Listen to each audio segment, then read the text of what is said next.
প্রথম বর্ষে আমাদের সবাইকে হিউম্যান বোনস কিনতে হয়, এটা কি মৃত ব্যক্তির মর্যাদার সাথে সাংঘর্ষিক নয় কি? অবশ্যই সাংঘর্ষিক, অবশ্যই এটা আমাদের করা উচিত না। এখন বিকল্প যদি কোনো পথ আপনার কাছে না থাকে, কিন্তু যদি আপনি বাধ্য হন শেখার প্রয়োজনে, বিক্রি ডেফিনেটলি আপনি করবেন না। আপনি দান করবেন অন্য কোনো স্টুডেন্টকে, সাদাকা করে দিবেন যে তুমি এ করো। কিন্তু এটাও মানব দেহ নিয়ে এই এক্সপেরিমেন্ট, এটার বিকল্প যেহেতু আছে, পৃথিবীর উন্নত দেশগুলোতে আমরা জানি যে তারা ডামি দিয়ে তাদের এই কাজটা সারে, তো আমরা কেন সেটা করব না? আমাদের এটার জন্য দরকার কথা ওঠানো, দরকার ভয়েস রেজ করা, দরকার এটার জন্য আমাদের প্ল্যান প্রোগ্রাম করা, যাতে বিকল্প পথ পাই। আল্লাহ তাআলা বলেছেন লাকাদ কাররামনা বানি আদম। হাদিসে আসছে নবী সাল্লাল্লাহু আলাইহি ওয়াসাল্লাম বলেছেন কাসরু আজমিল মাইয়িতি কাকাসরি হাইয়া, একজন মৃত মানুষের হাড্ডি ভাঙা আর জীবিত মানুষের হাড্ডি ভাঙা সমান।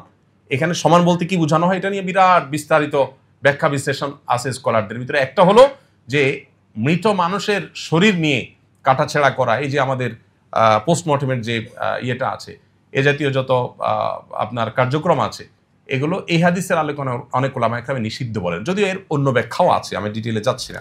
এরপরে প্রশ্নের উত্তর হলো যে বাসায় মা মেয়েদেরকে বা স্ত্রীকে নিয়ে যদি জামাতে নামাজ পড়েন, একামত দেওয়ার প্রয়োজন আছে কিনা? একামতের কনসেপ্ট আমাদের বুঝতে হবে।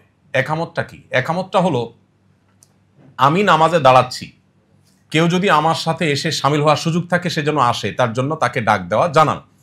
এই জন্য জামাতে আপনি বাসায় মা বোনদেরকে সাথে নিয়ে জামাতে নামাজ পড়লেও একামত দিবেন, তবে একামত আপনি দিবেন অথবা কোনো পুরুষ দিবেন। আর এমনকি একাও যদি আপনি কোনো ফরজ নামাজ পড়েন তাহলেও আপনি একামত দিবেন। কেন? কারণ নবী করিম সাল্লাল্লাহু আলাইহি সাল্লাম এই সম্পর্কে হাদিসে কিন্তু পরিষ্কারভাবে নির্দেশ করেছেন যে একটা লোক যদি একাকী থাকেন, কোথাও কোনো মানুষ নেই, জনমানব শূন্য জায়গা, তিনিও যদি এখানে নামাজ পড়েন তিনি একামত দিবেন। তার একামতের মিনিং হবে, আজান মিনিং হবে যে কেউ যদি আমার আওয়াজ শোনো, কোনো মানুষ যদি থাকে সে যেন আমার সাথে এসে শামিল হোক, কেউ শামিল না হোক, একামত দিলে সে সওয়াব পাবে। এই জন্য একাও যদি ফরজ নামাজ একা পড়েন, তারপরে একামত দিয়ে পড়াটাই হলো সুন্নাহ। অতএব মা বোনরা জামাতের সাথে পড়লে তো অবশ্যই একামত দিবেন। মসজিদের প্রধান জামাতের পর আবার কেউ জামাত করতে চাইলে তার নিয়মাবলী সম্পর্কে বিস্তারিত জানতে চাই। মসজিদের প্রধান জামাত হয়ে গেলে আর জামাত করা যাবে কিনা, এটা আরেকটা প্রশ্ন। তো এক্ষেত্রেও হানাফি থটে ওলামায়ে কেরাম বলেন যে করা যাবে না, মাকরুহ বলেন ওরা। যুক্তি কি? যুক্তি হলো যে এভাবে যদি সেকেন্ড থার্ড অপশন রাখা হয় তাহলে মূল জামাতের গুরুত্ব মানুষের কাছে কমে যাবে, এই যুক্তিতে ওনারা মাকরুহ বলেন।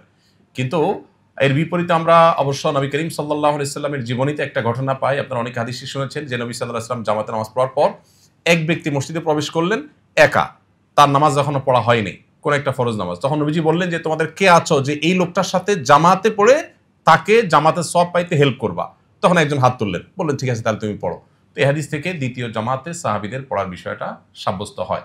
এটাকেই হাম্বলি থট সহ অন্যান্য থটে ওলামায়ে কেরাম অনুমোদন করেন। এবং আমরা এমনকি হানাফি থটেও বারান্দায় বা এমন কোথাও যদি পড়া হয় মসজিদের, যে মূল জামাতে বাধাগ্রস্ত হবে না বা মূল জামাতের গুরুত্ব হারাবে না, সেক্ষেত্রে হানাফি থটে ওলামায়ে কেরাম নিষেধ করেন না। জামাতের গুরুত্ব অপরিসীম। 1 টাকা যদি আমি 27 টাকা পাই, আমি কি দুঃখে 1 টাকার অপশন নিতে যাব, যেখানে সালাতুল জামাআতে তাফজুলু সালাতুল ফজর বি27 দারাজা। নবীজি বলেছেন একা নামাজ পড়লে মানুষ 1 গুণ সওয়াব পেলে জামাতে নামাজ পড়লে 27 গুণ সওয়াব হয়। কিভাবে সম্ভব একজন মুসলমান জামাতে নামাজ পড়া ছাড়া একা নামাজ পড়তে পারেন? কিভাবে? কেউ নামাজ পড়ে ফেলছে, তার হাতে পায়ে ধরে হলেও ভাই আপনি নফলের নিয়ত আমার সাথে জামাতে দাঁড়ান, আমি আপনার সাথে পড়ি, 27 গুণ বেড়ে যাবে। তাহলে আমলনামাকে আমি কেন 1 গুণে রাখবো? আস-সুন্নাহ ফাউন্ডেশন, উম্মার স্বার্থে সুন্নাহর সাথে।